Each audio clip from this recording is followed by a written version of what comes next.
Hopefully, y'all had a wonderful day.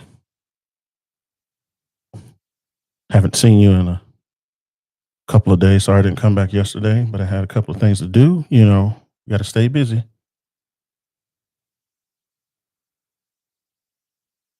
I want to say welcome to all of those who may be new to this. This is the Threshold Agenda. Today is September 30th. This is the last day of the it's the last day of Sickle Cell Awareness Month and Self Unaliving Prevention Month. It is a solemn month for me because I know a lot of people, depends on who you are. You probably ran into some people who may not be no longer here with us, but we are here to try to make sure that those who are here with us have somewhere to go and have somebody to talk to and know that they are not alone, right? Sickle cell, for those of you who are new, I'm going to speak about it again. Uh, Sickle cell is a hereditary blood disorder, and it causes causes the sickle cell warrior, who we call the people who have it, causes their red blood cells to sickle, harden, and uh, lose the ability to be able to carry nutrients and oxygen throughout the body. They usually suffer vaso-occlusive crisis, which is one of the main things that most people are very privy to if they ever run into or encounter a person with sickle cell. It is not something you can catch. As I said, it is hereditary. It's not something you can grow out of, and it is not a black disease. It is a human disorder, a blood disorder. If as long as you have blood, you basically it's possible that you can have sickle cell, and there are different variants. It's not just one and all.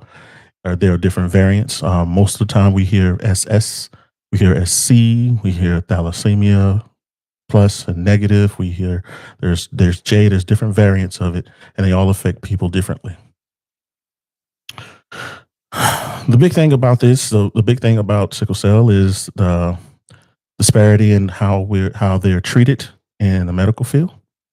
There are many people who have it. It is a very silent thing. You don't look like you have sickle cell, and most of the people who have it suffer in silence due to the fact that the practice and the treatment of them in the medical field has been very, very under par.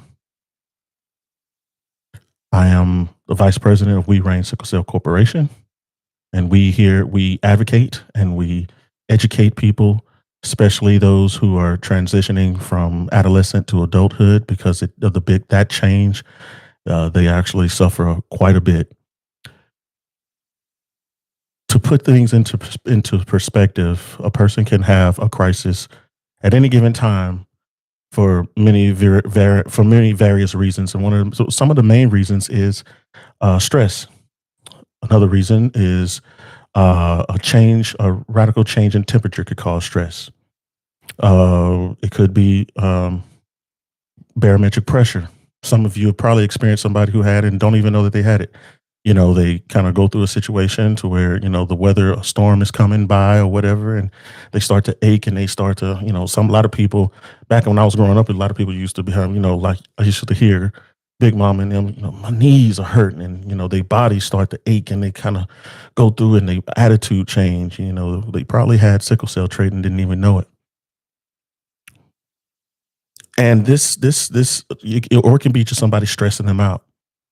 And, they get cold real quick or something like that. And this is not something that you can just turn on and off.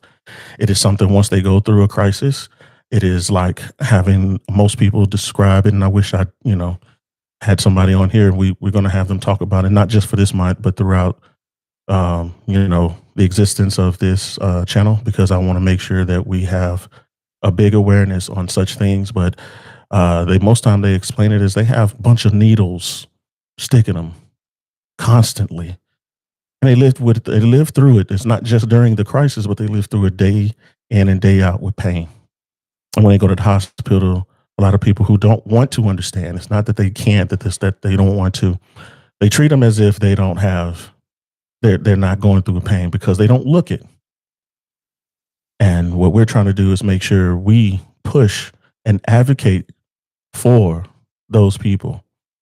We Reign Sickle Cell Corporation, we are partners with Pfizer, and we're partners with SCMA, which stands for Sickle Cell Medical Advocacy, which means that we can actually advocate for those patients who go to the emergency room and speak on their behalf. As they're going through a crisis, they usually probably can't really communicate properly. And we are HIPAA certified, and we actually speak up for those who are going through to ensure that not only just the patient is being treated well, but that the doctor understands that they have a support system and that they are not alone, even though they may be physically at the hospital, but they are not alone, and that there's someone who is concerned about them, and that we speak about them. We know about their health, we know about their history, and we have a relationship with them. Those who may actually be going through, have sickle cell, or know somebody else that was going through sickle cell, please contact us at info at We Reign Sickle Cell Corporation, or info at WeReignSCC.com. That is the way you can contact us. You can also go to WeReignSCC.com on the website and contact us. We have all our other forms of contact there. But I want to make sure that anybody has a chance to be heard and that you have support system, and we are here. One of the things I know about people with sickle cell is that when I meet them, they really don't want people to know that they're going through it. And it's not just people with sickle cell, any kind of blood disorder or disease or ailment. A lot of people really don't want to be a burden to someone else.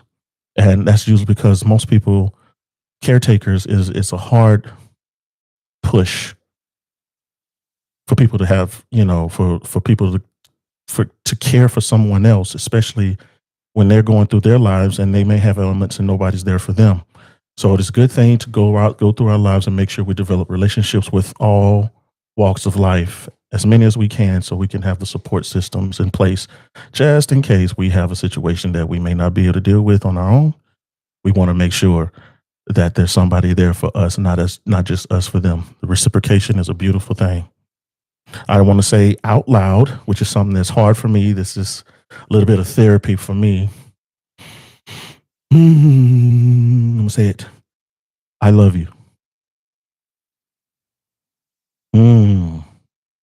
I love you. I love you. Just in case nobody said that to you today. Because I know growing up, I didn't have a lot of people saying, I love you at all. Family members, friends, strangers, didn't matter. I didn't get a lot of the I love yous. So I just wanted to actually come on here tonight and make sure that those who, being that this is the last day and I will continue, it's not just for this month, but we need to actually start speaking. I'm a person that believes fully in the power of the word and the tongue. We can create or destroy, and most people choose on a daily basis, whether they want to admit it or not, they choose what they're going to do with their tongue. Yes, you can be perverted about it, but that's not my way right now. Okay. So you can choose to bring somebody down or lift them up.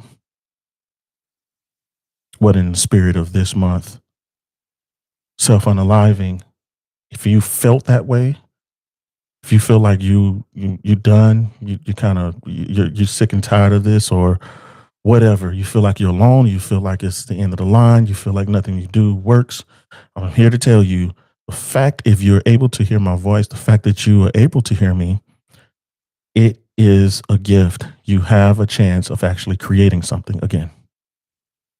No matter if you failed all this time, if you think you failed or you failed and nobody told you, nobody wanted to admit, people don't tell you that right now, at least right now, I want to say I love you and that you actually have a chance to create again.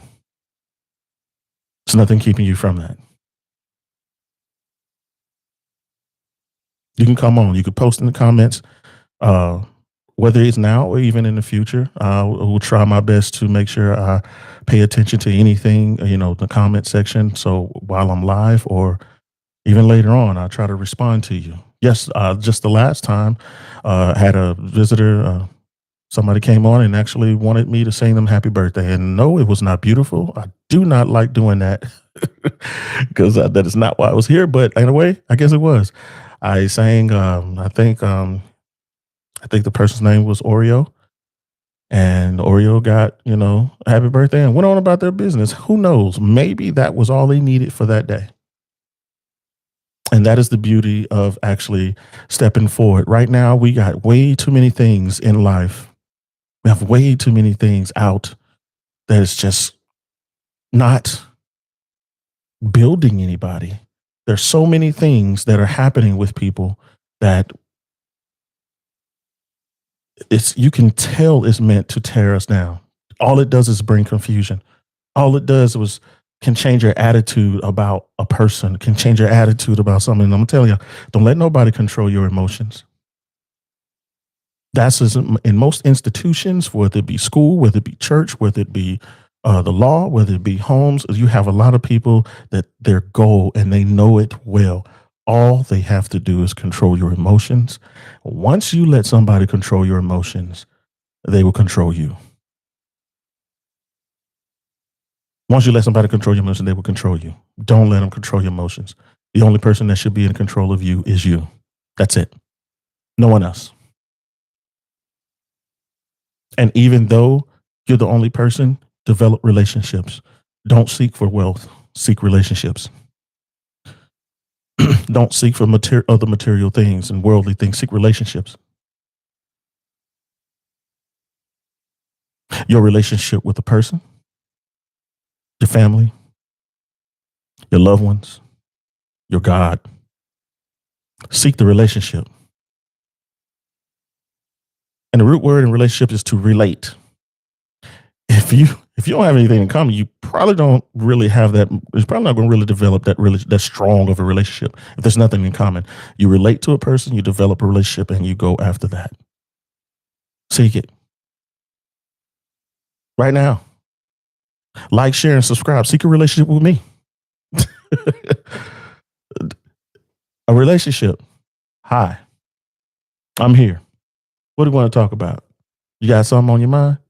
Want to get something off your chest? By all means, come join us at the threshold. Let it out. Right? Right now, I see it shows. I don't know if it's up to date now, but it shows as if nobody's watching. And that's what makes these things hard. Your choice, who I control. Right now, I see that nobody's watching. So I've been on here for over 12 minutes. And man, maybe I should just stop. No. Once I'm done with this, it's going to post it. And then maybe somebody will be able to see it later on. Right? I need to work on myself. I need to come on here earlier. As a matter of fact, you watching this, tell me, should I come on here earlier? Should I come on earlier? What time was a good time for you? Now, as far as this, to share with those, I shared before, and I'll share it again just in case you get this one and not that one. I can relate to those as far as the self unaliving of one. I'm gonna tell you, I actually I hate saying it like that, but understand flagging. I went through a period of which I felt like that thought crossed my mind because I was alone and nobody was there for me. And I got to a point to where I just, the weight. And when I put myself in a position to where I couldn't relate to anyone else, I couldn't talk to anyone else, or I didn't want to, I felt like I couldn't, the darkness started to fall on me. And the reason why the darkness fell on me because I did not make sure my relationship with my God was still intact. That's what got me. So when I was in the military, I served in the United States Air Force. And I was at a point in tech school where this is my first time. I'm 18 years old. And this is my first time being out on my own over a long period of times away from anybody who I was familiar with. bunch of people, bunch of different personalities from all over the country and actually some of the world. And I got to a low point because I couldn't relate to really too much to any of them. I wasn't popular. The girls didn't like me. The guys didn't like me. And going through all of this, I haven't seen my family. They didn't come see me. So I felt abandoned. Anybody who knows about anything in the military, when you get out, you're supposed to be released. And I said this last time, and maybe this is taboo to repeat yourself. I don't know. But at the end, when you basically graduate from basic training, you're supposed to be released. And I remember watching everybody and their families leave, and I was still standing there. And after a certain point in time, when they see nobody else family members, the commander basically releases you, and it's one of the most embarrassing things to stand there that whole time and nobody showed up. I live At that time I lived in Texas. My family, the vast majority of my family was in Texas. You mean to tell me you couldn't come see me? You couldn't watch me achieve something that nobody in my immediate family has achieved. I'm the first generation person who's ever been in the military, who've ever served my country. So I felt abandoned. But then it's got into tech school. And I know I've been home, and you mean to tell me you can't come see me?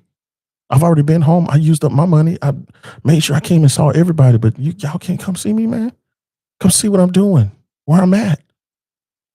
Watch me grow. Congratulate me. No? Okay. Well, yeah, I got to that point, and my thoughts went real dark, real quick. But it wasn't because of them. It was because my relationship with the one who I know would never forsake me, never leave me. I abandoned him, and I stopped cultivating the relationship.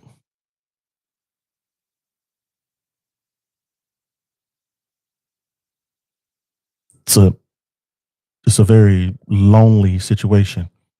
Even though I'm aware of what the difference is between being alone and being lonely. Lonely is it's a weight. When you're alone, I loved being alone moments here and there. I like being by myself. I had time to think. I don't have to worry about anybody else's influence over what I'm thinking or doing. But loneliness is something that is involuntary. Loneliness is something that is a state that you kind of get stuck in, and it pulls you in to a darker place if you're not careful.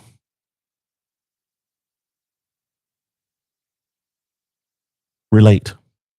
Work on the relationships. Work on the relationships. This is what I'm trying to do. I'm trying to work on the relationships, not just with my God, but with you. I want a relationship. What is it about you that I can relate to? What is it about you that I can see myself? Maybe I have something for you. Maybe you have something for me. I won't get it unless I know you. And right now, you exist. Finish with a win. Whatever your finish is, finish with the win. So if something isn't coming at you without your permission, then keep going. Today is not the day to just throw in the towel. When you running, I did track a little bit. I wasn't the blazing sprinter who ran 3.9, some blazing, barely touching the earth when I ran. But I wasn't the slowest either. But one of the biggest rules I learned um, is when you run the race, and I still see people doing this today. I don't understand it. One of the biggest things I learned is when you run in a race, you do not run to the finish line. You run through it. All your energy is not to get to the finish line, it's to get through it. That's the biggest thing I hear, and that in all facets of life. Your job or your goal should not be just to become rich. It should be what you did once you became rich. And most likely, whatever you did once you became rich is usually what you were doing before you became rich. And you kept doing it through becoming rich. Your goal should not be to get married. Your goal should be what you do after you get married. It should not be to get the girl or the guy. It should be what you do after you get the girl and the guy. That's your thought process should be when I get her, we gonna do this. I want us to be like this. I want us to go this way. I want us to grow here. I want to grow with her. I want her to grow with me. I want to grow with him. I want him to grow with me. Your goal should not be to get the job or the position. It should be what you do once you get the position. You got to run through the finish line and you don't let up. There's been too many races of which you can see, and it's that split second. And the person that won the race was not the person that ran, and then you can see them at the very last step. I've seen it many times in basketball. I've seen it a lot of times in track and field. The very last step you see, they pull up because they think they won. And the other person that was right there blazed through the finish line and won. Or in football, you see a person get to the gridiron, get to the gridiron, and they let the ball go because they think they already made it. You don't let that ball go until you get through that thing, right? That's what you do. Finish with the win. If you're not at the finish line, you haven't won. This is not your time.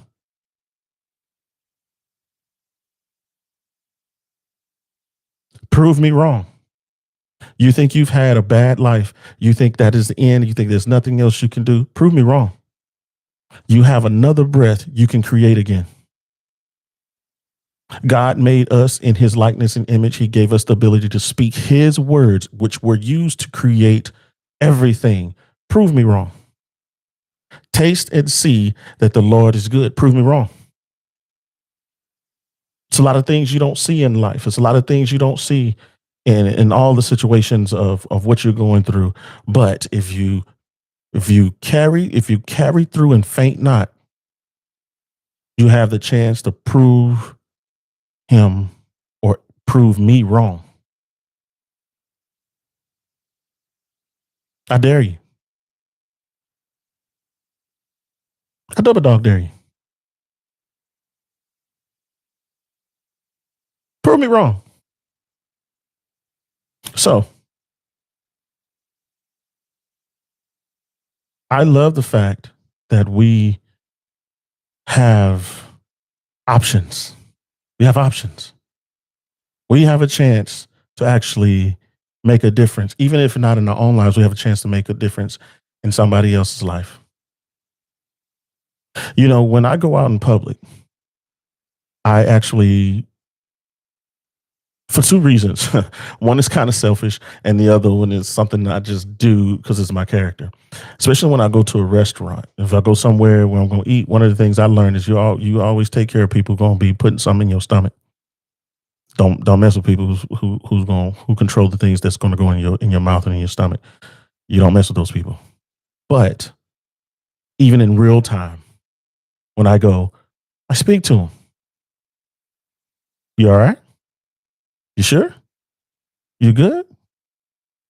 You want me to take your spot? You know, I joke around with them or whatever, and I try to get you sure I can put your shirt on. I don't know if I can fit your shirt. Give me a bigger shirt, and I'll be able to take your spot. I'm kind of no, you all right? You know, and I try to say something to them. What you ever been to blah blah blah? You ever ate the man? I ate that. That chocolate was nasty. Was it good to you? How? But this right, this place is better. You know, blah blah blah. Get in the character, and I just talk to them. And I don't know what they were going through that day or what they were thinking, but I always have in the back of my mind, if I can get them to laugh, whether they think I'm silly, they think I'm stupid, that's okay. I already know who I really am. When I go home, I'm not looking on my shoulder because I ain't did anything to nobody. You know, you can be like somebody could be after you. Okay, come at your own peril. But I know I didn't take anything from anybody. I earned everything I have. I didn't shoot anybody down. I didn't call them outside their name. I didn't try to put them down verbally, and when I go home, I'm good. I have a relationship with God, and I feel that when I go home, everybody who I encountered are not worse. I don't know if they're better. I hope they're better, but everybody who I encountered are not worse, but they'll remember me, or they didn't, whatever they thought process at that moment was not about anything bad. And if I can get their mind, if I can get their mind and their concentration off of whatever negative thing that they possibly could have been thinking, then I did my job. That's exactly what I want to do. So we're 25 minutes in. Like, share, and subscribe. Share with your friends. I want to get more. I want to actually get a conversation going, even though this is late. It don't matter. I'm still gonna, we're still gonna keep pressing through.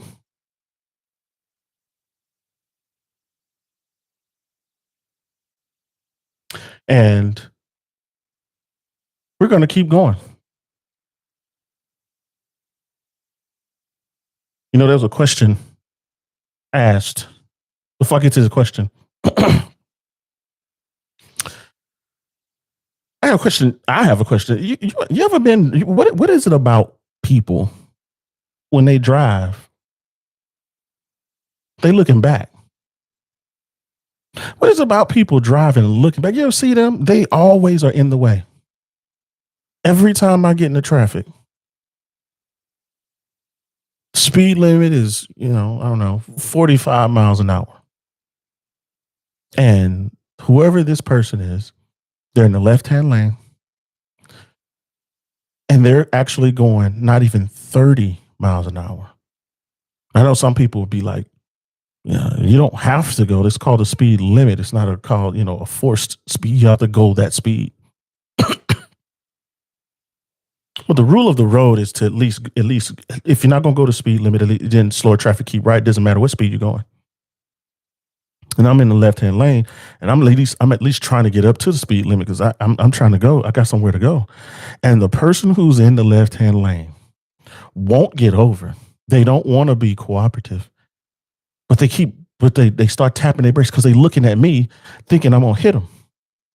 I guess that's the way they start driving because they start tapping the brakes and slowing down, and you can see their heads wobbling, especially if they have a cap on. You can see the brim, and they're looking in the side view mirror, they're looking in the rear view mirror, and they stopping, and they probably start talking and fussing and cussing. And I'm like, what are you getting mad about? Just get in the right hand lane.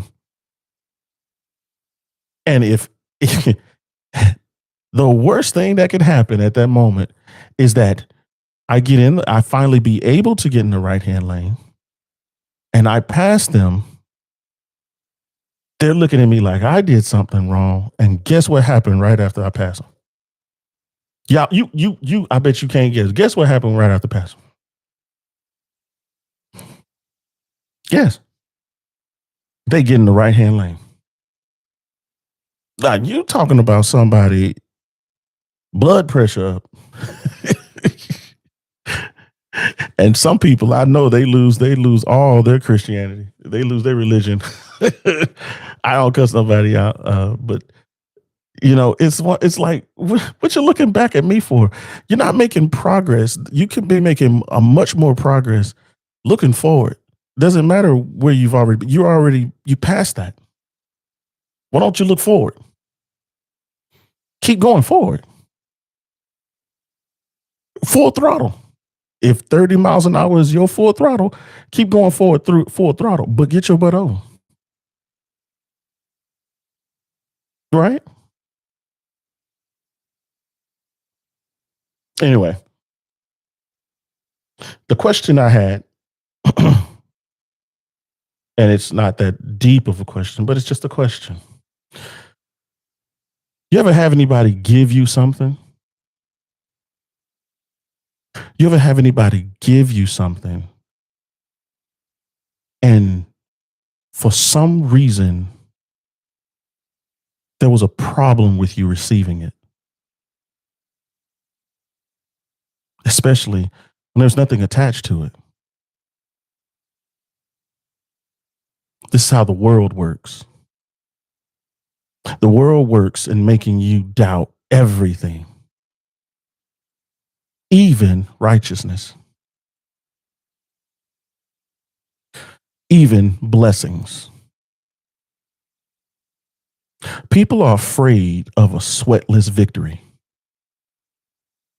People have been conditioned to believe you have to fight tooth and you have to compete against somebody. It's got to be a competition. You have to lose something to gain.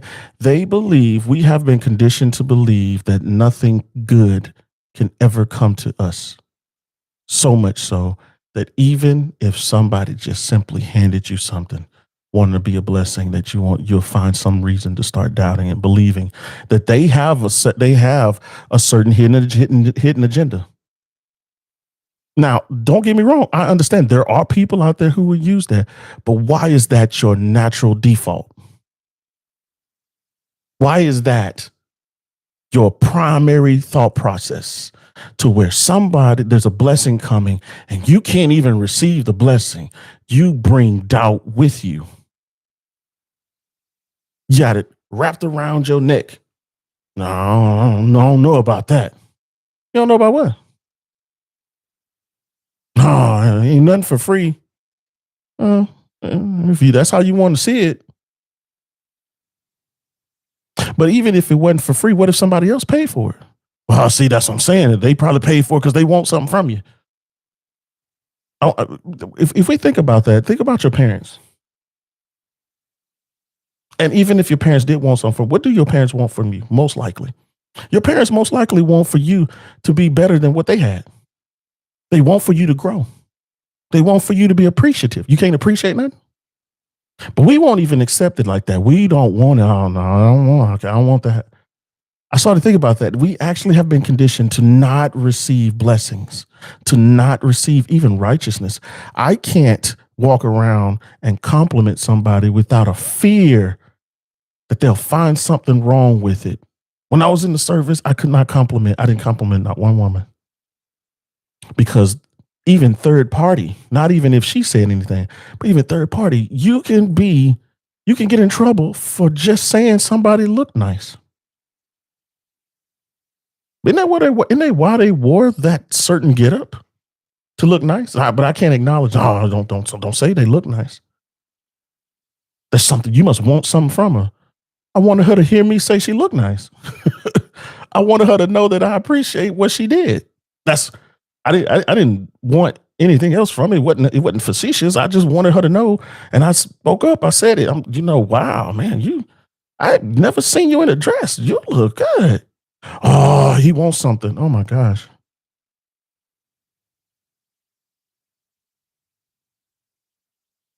We can't receive anything. There always have to be evil around. And we have been conditioned to receive the evil before the good. We've been conditioned to receive the evil, and it's more digestive. It's more easy to digest than righteousness. You don't even want to chew on it. You think it's poison. Somebody's trying to do something. Somebody's trying to get something from me. How dare you say I look good? How dare you want to actually give me something to help me in my life? How dare you do that? I've even seen homeless people.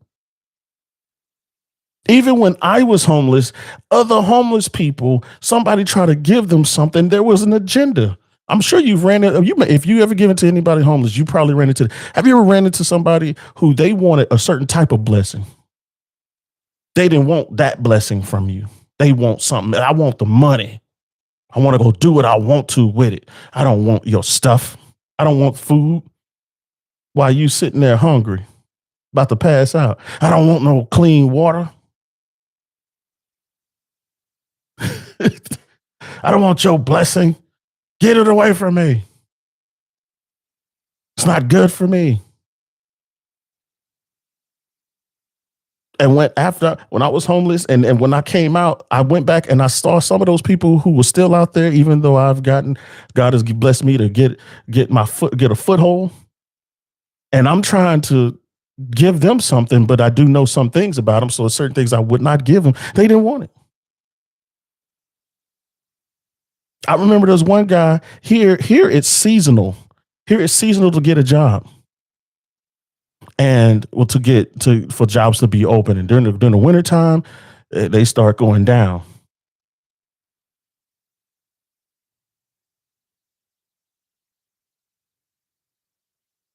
Yeah, that's it.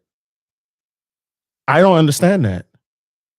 You hungry, but you don't want the food. Instead, that's usually because they're so lost. They want something else. They want money so they can go do something else. They don't want the food. But then some of those people will take that food and go sell it for the very same thing. So I usually give them the items anyway. It's the best you can do. It's not going to stop me from wanting to bless them because somebody's going to eat that food. One of my first experiences was I was 16 years old and I was going to join the military. I took the ASVAB in Houston, Texas, and I was at the bus stop. And this is one of my first times being away from home. I'm kind of nervous, and there's a lot of people going through this bus stop. You can't tell. And I remember this guy. I went up to KFC. I don't normally eat at the time. I was eating KFC. KFC was good. This ain't good now. But I went and got me some chicken, like a 3-piece or something like that. And I started eating. I didn't have a lot of money, but I had a little bit. And thought I was something, I'm an adult. I'm out here doing my thing. And I feel good about taking the test. I think I passed. I wonder where I'm going to be able to fit in the military. And this guy, he just walked up and he looked me dead in my eye. And he said, "Hey man, you got any more money or something? I'm hungry, man. You got any money that can give me something to eat?" And me being the type of person, I don't give money because I felt like he was going to do something else or he probably wasn't going to use it for food because I've been lied to too many times. I sure will, Allison. Stay ready for your blessings. Amen. I felt like I was going to get ready for something. And I said, so instead I said, "Hey, you know what? You can have the rest of this." I just started eating. That man took that box of chicken. He tore that chicken up. And I'm going to tell you, I felt good for me and him. His belly was full, but I'm like, hey, he said he was hungry. He didn't move. He sat there and ate that chicken, said appreciate it, and left. Walked out. I wasn't expecting him to like, hey, praise me or worship me, but I expected him to eat the food.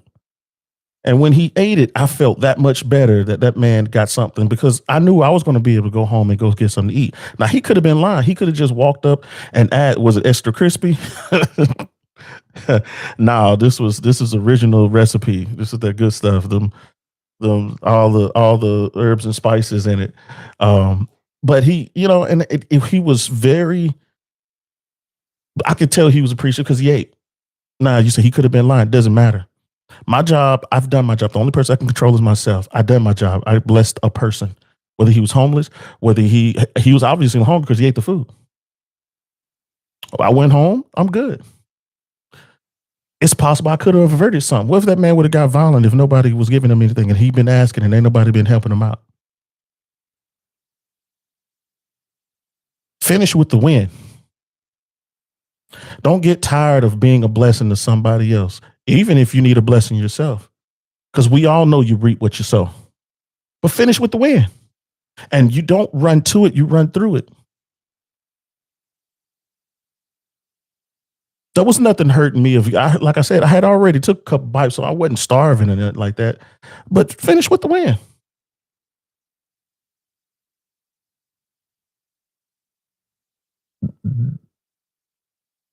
This is the time to actually do something. As long as you have breath, you have the chance to be able to create or destroy. I could have said something and try to tear that man down and make him feel bad. I could have said something to stir up his rage, and he could have been violent, and he could have did something to me. But instead, I just gave up what I already had. He could see it, and this man got fed. But those were people there were people out there who don't even want it. When I was out there homeless, like I said, I started off with people who you jobs are seasonal, And these people came out and I was like, I can't wait till summer. Summertime, I'm gonna get on my man. I'm gonna get me some. I'm getting out of here because I cannot. This ain't how you supposed to live, buddy. Sleeping under the bridge and all of that, and laundromats and libraries or whatever you can when you on the curb. It's cold. It's the wintertime. It's cold. Shelters, they don't have many, especially for men. There are no shelters for men. They had a couple of places, a couple of churches would open their doors, but they're limited on space. So if you weren't there, you didn't get it. They're not going to open their doors. They can't. They can't go past capacity for fire marshal. So you had to figure it out. You're out there eating molded bread and rats crawling over your feet at the Salvation Army. There ain't nothing to. You ain't supposed to be. Who wants to live like that? But you got to get something to eat. And I'm like, look, I got to get out of here. And this other guy was like, yeah, yeah. I'm like, yeah. I thought he was trying to relate to me. He was, but we weren't going the same direction. This man, I said, yeah, because we're gonna get a job. So I'm like, what you want to do? He's like, I can't wait to the spring so I can pickpocket. I'm like, what? He said, yeah, man. We get more tourists and stuff down here. I can pickpocket. I'm like, you gonna run the risk of getting shot, killed, stabbed, arrested? Why don't you just go get the job and make your own money? Nah, man, I pickpocket. It's faster, and these people they don't be paying attention to me.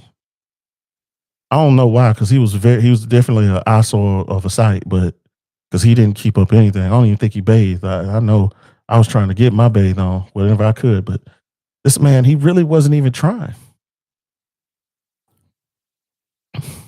Would I stop trying to bless him? No. I tried to give him something later on, but he didn't want it. Okay. I ain't gonna force feed you. But the thing is, you still finish with win. But God blessed me because my relationship with Him, I built back I built back up my relationship with Him, and He's the one that got me out of there. So now I could do it for somebody else, and I've done it. I've been trying to do it for somebody else, and hopefully they pay it forward. But you got to finish with a win. I still got breath. I still have an ability to move. There are people who are younger than me that are not here with us anymore. And they were doing good or bad, I don't know, but they're not here. They cannot create anymore, not on this plane. And we don't know what happens after, but all I know is right here, as long as I have a chance, I need to do something. I'm tired. I'm sleepy. I hope so, Allison. You get poured into as well, though without expecting. And I don't really expect too much from anybody. But God still blessed me. So obviously I'm getting something. Amen. I take it. Why don't you join me? Everybody could hear the sound of my voice. What did you do today? Put in the comments. What did you do today? What kind of blessing or righteousness did you try to bestow upon somebody else? And tell me, did they receive it? Or did they have was there some level of resistance and they didn't want to just accept, they were expecting something else hidden, a hidden agenda or something like that? Or did they simply just not receive it? They didn't want it. One guy, he was drunk and he came up, he's like, hey man, I noticed something. Oh shoot. I don't know if this is true, but this is what happened. With homeless people, they wait for you to you donated blood and you talked to teenagers about sickle cell. Those are two wins. Those are two wins right there. Double whammy. Boom, boom. Hey man, thank you for that. You know what? That's a good job. You save lives with the blood, and you talk about sickle cell. You probably help them make better decisions on on their lifestyle and what they can do about themselves. Maybe they can share it with somebody else. Right? Plant those seeds. Appreciate that. Anybody who know you give blood, you can go around the country if they can get it there and in a timely manner. You help save somebody's life, especially if you have a special type of a special blood type that they can't get from everybody. That's a good thing to do. But there's this. I noticed something about particular homeless people. After I got out, I started, helping them, and then a couple of them they would start moving kind of weird. I don't know. You have if you make eye contact with them, they engage you. They literally will wait and see if they can make eye contact with you. Some of them are just brazen. It depends on where you are. Where down here in the South, in Panhandle, Northwest Florida, when you walk around, these people that you'll see them in the parking lot, especially they try to meet you in the parking lot coming out of the store because they think you got some change. And I've tried and I tested it. I will walk with a serious face and I will walk straight ahead and I will not no real expression. It's just I'm not smiling, I'm not frowning, but I will walk straight ahead and I will not make eye contact. And I can see them about to approach, but they will not engage. They will not pull the trigger. They just won't engage. But I've done it a couple of times, and then I said, "Wait a minute. I wonder if." And sure enough, as soon as I look up at it, they start talking. As soon as I make eye contact, oh shoot, you, what? You waiting for me to acknowledge you or something? Okay, them blessings pass by. If you would have asked previously, I actually had money or something, but you don't know. You didn't engage. Um, and this one guy, he was like, "All right, you know what? I got getting in character. You know what, young blood, I ain't gonna lie to you. I'm gonna go ahead, I'm gonna tell you the truth. I need a little change because I want to buy some liquor." I said, "Well, I appreciate you telling me that. Appreciate you telling me that, old school, which is why I'm not gonna give you this money because I ain't trying to get you out here. You already drunk, man. Why would I give you money for you to cut? Well, I'm just thirsty, man. You're like, it ain't gonna be with liquor, man. You better go get some water or something. Come on now. You can do better than that. I mean, I told you the truth." I'm like, I appreciate you telling me the truth, but I wasn't gonna go get you no liquor in the first place. I want to give you money anyways. You're gonna tell me what you want, and then you're gonna get that. You're gonna get whatever it is I'm gonna give. I'm not gonna give you the money though. Oh, come on, man. It ain't like I was lying to you. He did not want. He didn't want anything to make it better. He wanted the liquor. He wanted to stay in the Book of Lamentations. He wanted to drink his misery away, whatever he was going through, and I wish I was more, wise at that moment to actually give, better counsel. I don't know if I made the right decision, but he didn't want what I had to get, what I wanted to give him. And I was like, wow. Sure enough, I came back by again and he waited till I make eye contact. But then the next guy, I bought him Vienna sausage, tuna fish, some crackers, and some waters and stuff. And he had like 2 or 3 days of food for $20. You can probably go sell that for some alcohol with somebody else. I don't know, but I'm like, come on, man. We out here. You're supposed to be trying to win. I mean, you out there in this bad situation. You got to try to win. I was homeless. I worked up. I worked up a little bit, and I went and got me something to shave. Because my beard was thick. I had a fro, it just looking bad. I went to the Salvation. Goodwill. Bought me a shirt. Polo shirt and some slacks, and I worked another week or two. I'm using money to eat and find a place to stay if I could, but I'm trying to win. You got to keep running. Because after my little bout of stupidity, when I thought I was the child of God and I ain't got to ask anybody for anything, and He's the God Almighty, I'm the child of God. I ain't got to ask you for nothing. It's like, man, you better go out there to man. You obviously, if you are you a child of the same God that said if you don't work, you don't eat. We got to keep going. Don't give up. It hurt. I know it hurt. We got to work and push forward. We got to finish with a win. We don't know when our last breath is going to hit. I have a relative right now in ICU. We don't know if he's going to make it. I hope he does.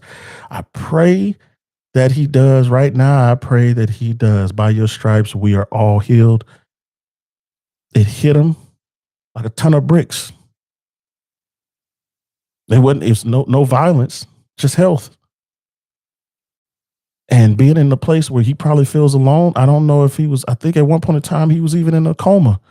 Come on. We don't know what kind of damage you did. Come on.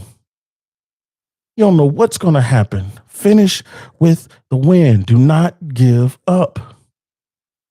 And I'm talking to people who may be thinking about self-unaliving themselves. And I'm talking to those sickle cell warriors. I understand. I see your pain. I am not one who think you're not doing anything. Hello, Sylvie. Thank you for joining us. I know that we have a situation at hand, especially those who are suffering right now. Don't give up. It's easier said than done. Some, I understand that too. Everybody have their own struggles, and your struggle is not Your struggle is your struggle. It's not for anybody else to judge. You know what you're going through, but you also know that if you can hear my voice, that you are not finished. It will not finish you. If you still have breath and ability, you can still run this race. And whatever you're doing, usually is going to be a testament to somebody else who are not there yet. They don't know how to get there. And you living your life, and that's in every aspect, whether it's sickle cell, whether it's trauma, whether it's your social status, whether it's testing, whether it's intellect, whether it's emotions, whether it's health, doesn't matter. Do your best, run the race, try to finish as strong as possible. Usually your life is the best story to tell anybody.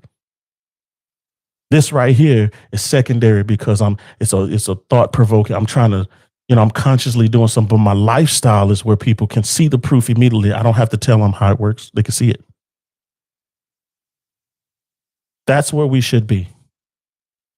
That's where your goal should be.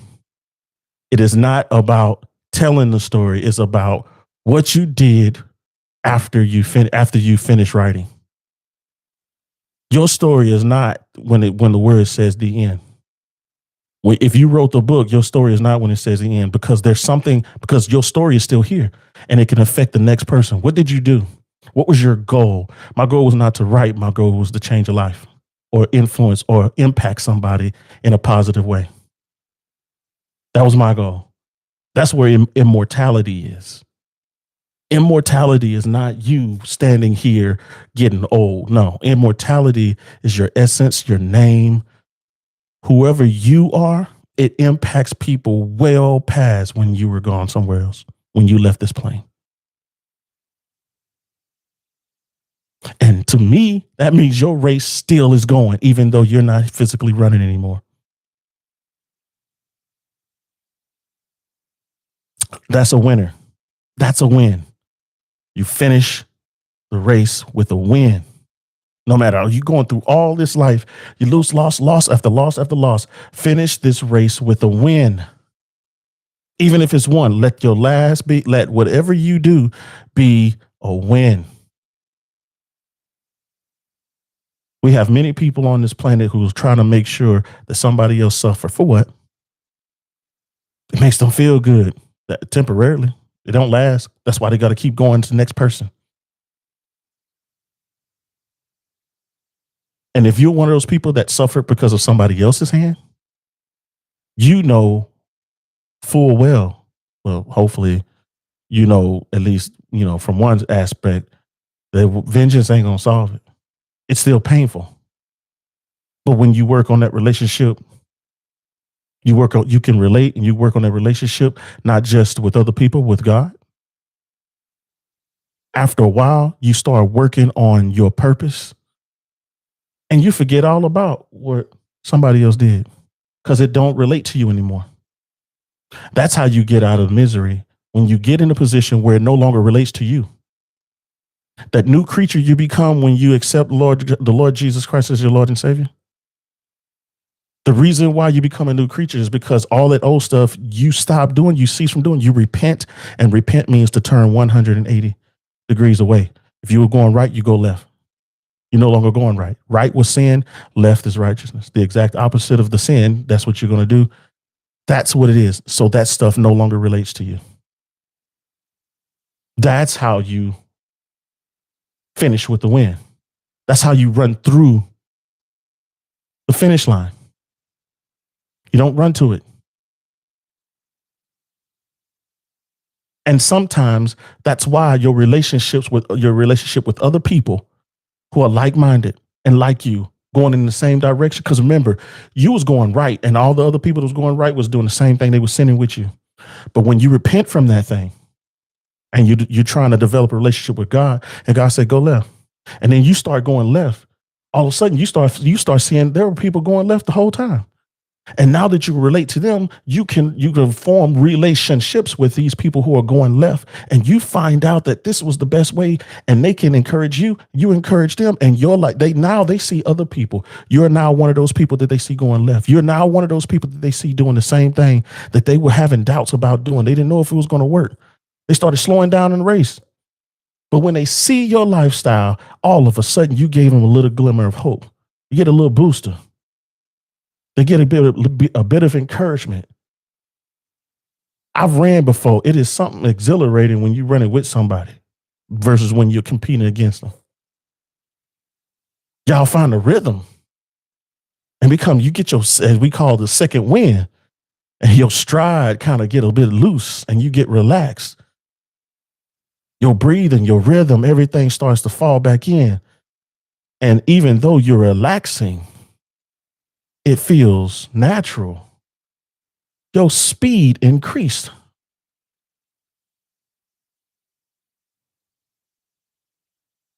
That's how it works. But you got to head towards the goal. Be encouraged. Don't give up. This is not the end. Yes, anybody here, if you ever had a point in time to where you felt like giving up, post in the comments if you want to.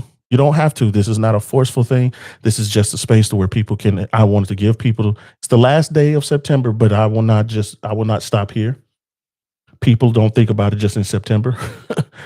There will come a time I will actually have sessions to where I want to allow people in free space, and maybe you could tell your story, especially when I get to the point to where I can have call-ins. You can tell your story out loud, and maybe you can influence somebody else and encourage them that they are not alone, and that you can start to relate to these people. We can start relating to each other and find out that we are not alone. And sometimes that's all it takes for somebody to change their mind on what they were thinking about and know that they have another day, they have another breath to create and not destroy, even especially destroy their own things of their own. They have an ability to create for themselves. And if you can create for yourselves, you can create for others. Because usually those who are blessed, if you're around blessed people, you can glean from their blessings. You can glean from their intuition. You can glean from their emotion or whatever they're doing. Right? You ever experienced that? You ever been around some people that, if for some reason, man, you just feel good? And I've been around strangers. I'm like, man, there's something about this dude right here. He don't even, you know, I don't seem like I pose a threat to him, but I'm getting stuff. Just they thought I was with him, and I started receiving stuff. I used to go with the bishop of my church. I used to be his. I think people make up stuff, to be aligned with the Bible. I used to travel with him a little bit. We got a few more minutes. Let somebody start, have more to say. But I used to be his armor bearer. And when he traveled, I would go with him to make sure people, don't be pressing up on him, and make sure he got all his equipment. He's ready. I drive for him. He makes sure you get rest and, things like that. And he needs a companion, make sure somebody's there to help him out and make sure he's ready to serve the Lord and deliver the word to whoever he was called to do. And just by me being with him, I got invited into spaces I never would have if I wasn't with him. That's a difference. That's another thing when you relate to somebody.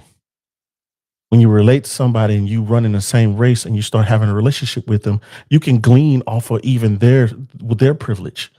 They don't really have to do too much all the time. Sometimes just by you being present and being in the same space with this person, and you have a relationship with this person, the blessing rub off on you.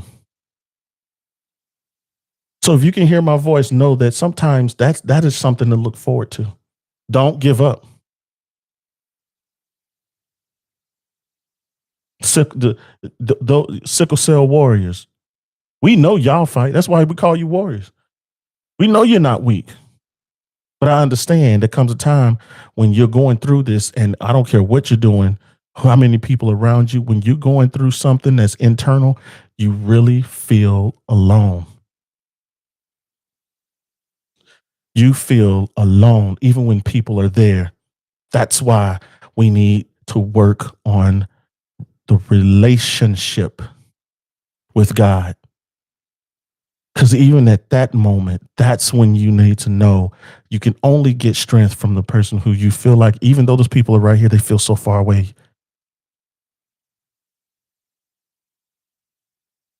But God can be that anchor. God is that presence that's even if you have a relationship with God, you will feel that that presence will bring comfort unto you.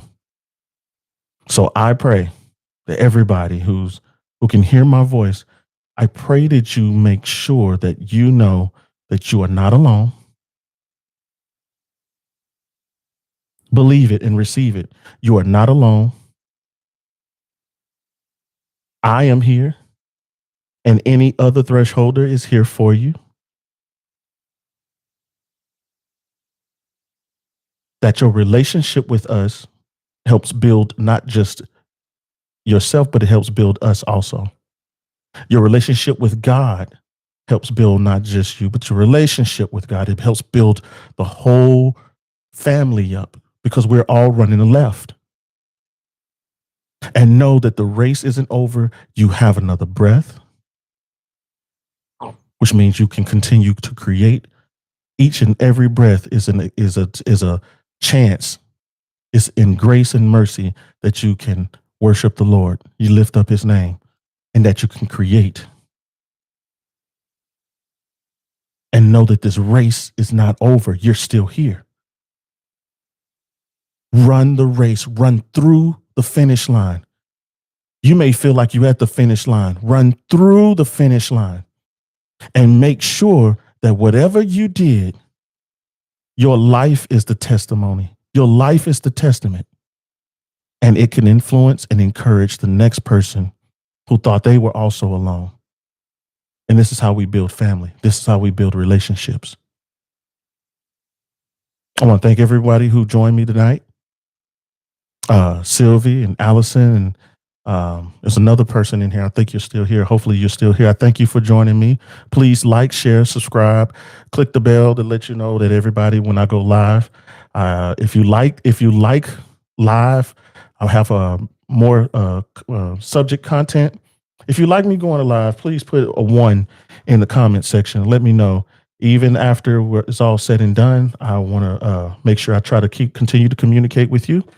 I pray that everybody who was here with me tonight, that you have a blessed night, that you are well protected on through your sleep and your slumber, and that you wake up fully energized, ready to continue the race, running through the finish line. Thank you for joining me. Thank you, Sylvie. I got that one. Thank you for joining me and be blessed. I want everybody to have a good night.